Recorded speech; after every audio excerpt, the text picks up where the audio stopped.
So you don't think that Netanyahu is in any mood to use this as an opportunity to bring the hostages home and wrap up the war in Gaza?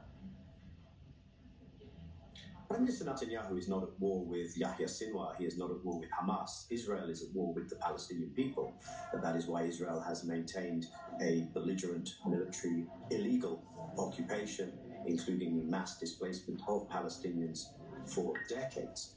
I think we can expect, it's a Jewish holiday right now, so I'm not sure exactly when the Prime Minister will appear. I think there's a very decent chance that he will take the opportunity to speak to the nation sooner rather than later. And I think he will say this is an opportunity for the Israelis being held in Gaza to be released. He will claim that this is his priority, which of course it isn't. I think what Netanyahu will tell us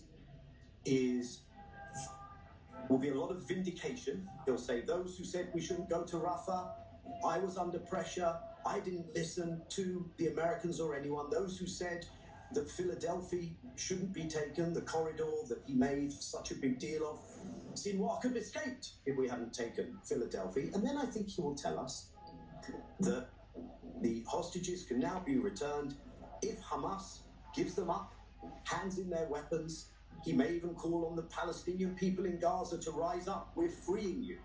And I think this is for the consumption of a Western audience, the consumption of his own public opinion, and it bears no reality to what is going to happen next. First of all, who are you going to deal with, negotiate with? Second of all, Netanyahu has no intention of negotiating for an actual ceasefire. He will tell us that now the mission needs to be finished. And we have this Israeli Western obsession that you remove the leader, that you cut off the head of the snake, and then the issue is dealt with, as if Palestinian resistance was premised on the mesmerizing appeal of Mr. Sinwar or any other leader that has been assassinated in the past. Resistance is a function of the oppressive conditions and denial of rights under which people are kept. A colonial mindset cannot understand that, but the people living under those conditions will understand that. The position of head of an armed resistance movement against an occupation like this is a position where the job definition is martyrdom. It's not as if Mr. Sinwar anticipated spending his dotage playing with his grandchildren.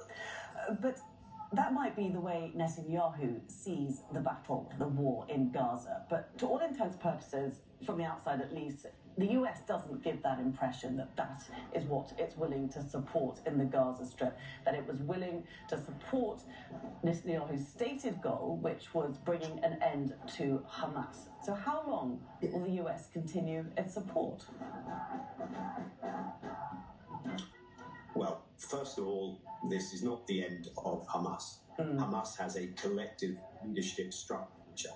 This is not, people aren't going to turn around and say, oh, well, the leader's gone again. It's just a strange way of thinking about resistance movements rooted in popular struggle of an oppressed people. It was very unusual in recent living memory for a Hamas leader, the leader, to be residing in Gaza. Khaled Mashal, of course, was in exile, not under the watchful eye of Israel, inside the territories. Once Haniyeh became leader, he moved into exile. So if indeed the US wants to bring this to an end, it could have done that a long time ago. The US has stood by, has provided the weapons, has provided the diplomatic and political cover, and has supported the narrative of Israel as Israel has gone about the wholesale destruction, the scorched earth and making unlivable of Gaza and much of the West Bank, the killing of 40,000 plus people. And I do not expect the US to lean in and use its leverage, because we just saw in the last couple of days a very cynical ploy by the administration by issuing a letter that says, if you don't do this in 30 days, which just happens to coincide with the American election. So we may, I don't want to get this wrong, we may hear the US saying, well, now we hope we can get to a ceasefire deal. We may hear people in Israel, including in the opposition, including the families of folks who are being held in Gaza. But that is not the intention of Prime Minister Netanyahu. That is not why the residents of northern Gaza are being forced out and being starved at the moment. And this is a much different picture if you understand the ideology behind what Israel is trying to visit among the Palestinians. Okay, Daniel Levy, many thanks indeed. We are going to go to the US.